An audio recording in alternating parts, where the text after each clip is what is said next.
Oh, the Miami Dolphins. Oh, this is going to be so fun. Oh, I'm going to enjoy at least the first few minutes of this video for sure. 2017. Gee, who could have seen this coming? Now, to be fair, when you talk about the Dolphins, this is a team coming off of a 10-win season and a playoff appearance in head coach Adam Gase's first year at the helm in 2016. You're looking at him and you're saying, something good's going on here. They maybe have the right guy at the helm and so forth. But then you still have the concerns about Ryan Tannehill and what was going on with his knee. The fact he was out late in the year, wasn't in the playoff game. But then you find out the news during the preseason training camp time that he's going to be out with an ACL injury for the entire season. So now the Miami Dolphins, who had planned on and anticipated Tannehill being back and being available, he's not going to be there. So what do? You know what you do. Oh, he knew what he did. Adam Gase decided, hey, I ain't win shit with him in Chicago, so let me go ahead and bring Jay Cutler into Miami. Jay Cutler, no cracks given attitude, coming to South Beach. Seems like a match made in heaven. Gee, I wonder how this could have went south. But, to be fair to the Dolphins, at least early on, it looked like things were working out well. They got off to a 4-2 start. They had wins over eventual playoff teams, Tennessee and Atlanta. Teams that both won their wild card games. So they had some quality wins early in the year. Even with getting sidetracked with the Hurricane, wiping out their opening game against Tampa, you're 4-2, got some quality wins. How could things really go south? Well, then of course, for some reason that is still unbeknownst to me after the Baltimore game, they made the decision to trade Jay Ajayi.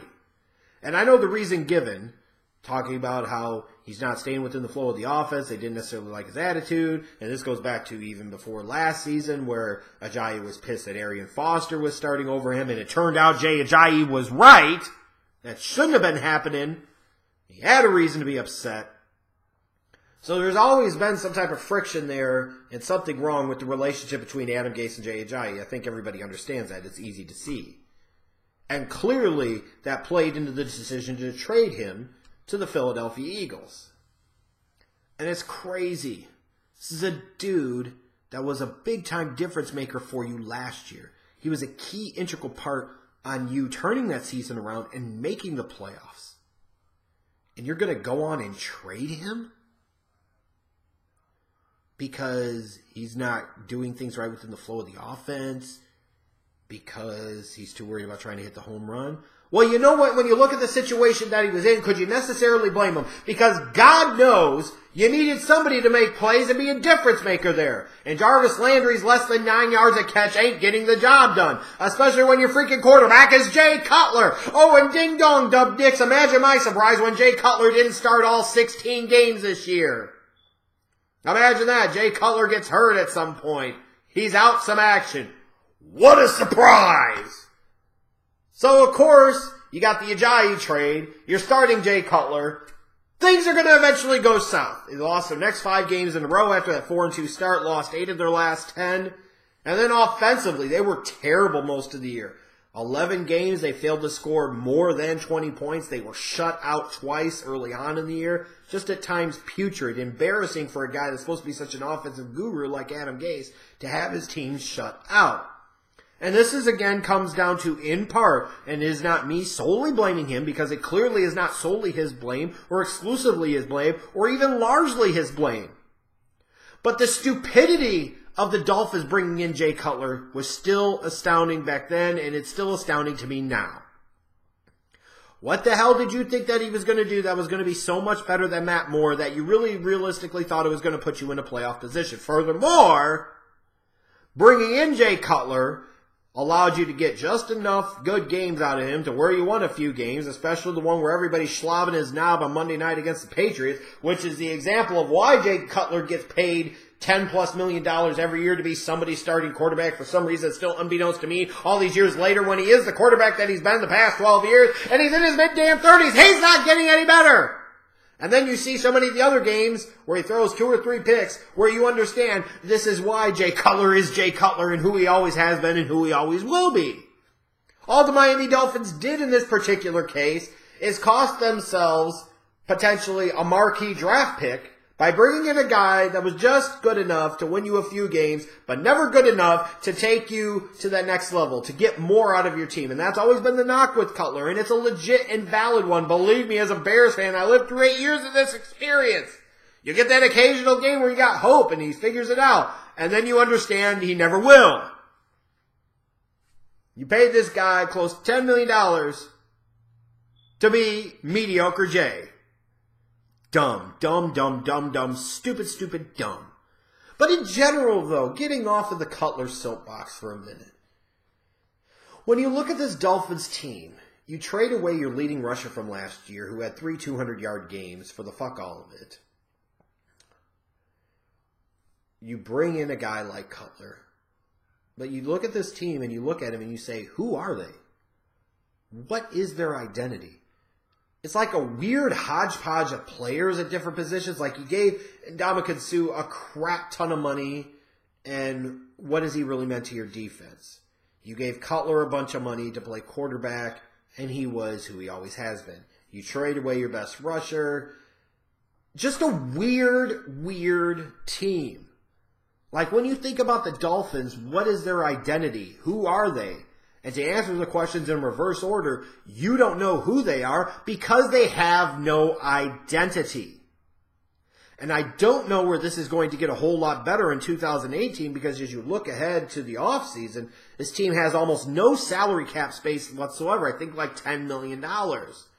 And they don't have a lot of options to be able to cut some salary cap or salary to create and generate some salary cap room. Maybe cutting Lawrence Timmons would be one move. Julius Thomas is another move. But that's only going to clear a small portion of it.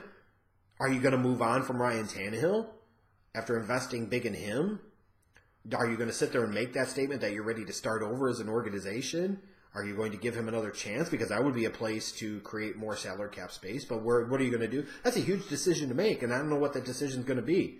And it seems like at this point everybody's already understanding that Jarvis Landry is not going to be a Dolphin next year. So you take one of the few reliable players you have on your team on either side of the ball, and now he's not going to be there, and you really don't have a viable replacement to do what he does on that team. It's just it looks like things could get worse quickly for the Dolphins.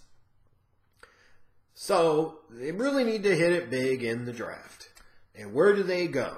Well, you got to start on the offensive side of the ball. Because again, this team 11 times failed to score more than 20 points. You're not bringing back Cutler, I wouldn't think. You don't know what you've got in Tannehill. You know Matt Moore is not the long-term answer. So you really need a quarterback. You really need to draft a quarterback. Now, obviously, if you draft one in round 1, you're making that statement about Tannehill, and you might as well release him at that point. If not, you probably need to take one on day 2 if the right one is there, because you need to have some type of security blanket in place. You need to have some other type of alternative option in case Tannehill either A, can't stay healthy, or B, doesn't develop and become that guy you've been waiting for him to come for the past 5 damn seasons. 6 damn seasons, excuse me. Even the one he didn't just play. You're going to need to address running back. You know, Kenyon Drake, Damian Williams are nice, like, gadget players. They're nice alternative guys. They're not that type of dude. You traded away that type of dude in Ajayi, so you need to find that guy, whether that comes in the first round or later.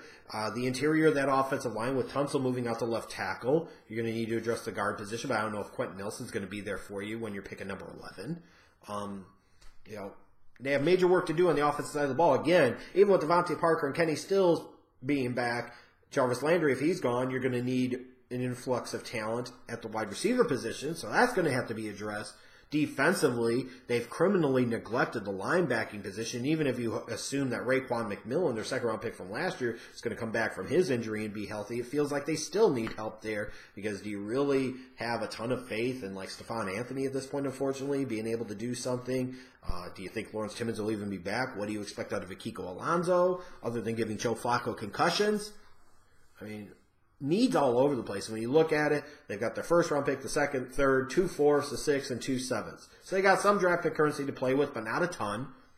But I really just don't see a ton of reason to take anything positive out of this season for the Dolphins. And you look at it, it's weird because Ndamukong Suh's not getting any younger on the defense. Cameron Wake is still a stud, one of the most criminally underrated and unknown players in the NFL, playing for a waste of time, middle-of-the-road, mediocre organization. But how long is he going to be able to do it? He can't do it forever, you would think.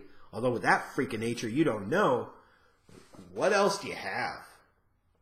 And where do you think it's going to get a whole lot better? There's some major questions for this organization heading into 2018. And if things don't shake out well this offseason, it could be 2018 is the last season for Adam Gase in Miami.